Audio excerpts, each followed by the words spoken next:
Welcome to 3 Minute Thoughts. So recently I did a muddled mess talking about the 5 love languages, which are words of affirmation, acts of service, receiving gifts, quality time, physical touch.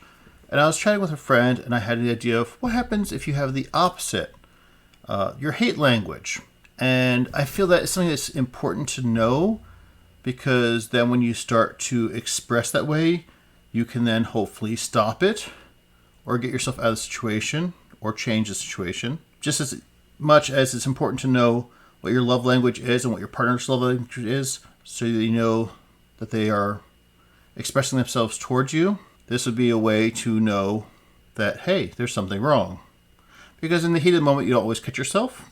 So if we take the 5 love languages and reverse them, the first is words of affirmation. Instead, it'd be like words of cursing, yelling, complaining. That would be a hate language. Acts of service, opposite that. Now, this is where I started to think why there might be more than the 5 love languages, because I see 2 different things. Malicious compliance and pranks, which are totally different things, but they're both doing active things to show someone that you don't like them. One is you're still following what they're saying. You know you're doing something wrong, but one is you're doing it to the letter of law, and one is you're breaking the law. So I feel somehow, since you've got 2 aspects of the spectrum, there should be 2 love languages to correspond. That's a whole other story.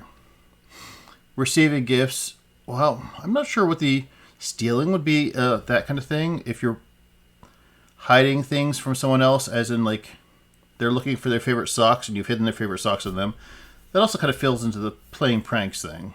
But if there's something you don't like and you feel entitled to take things from them, that's definitely a hate language.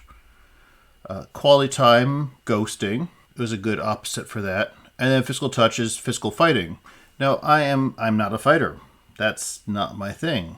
So I know that's not one of my hate languages. I won't get into, even though I might dislike someone, I would more likely walk away than do any of the other things. I don't feel I'd get into, I don't do yelling, I don't do shouting. I definitely don't go playing pranks on people. Maybe there are really the 5.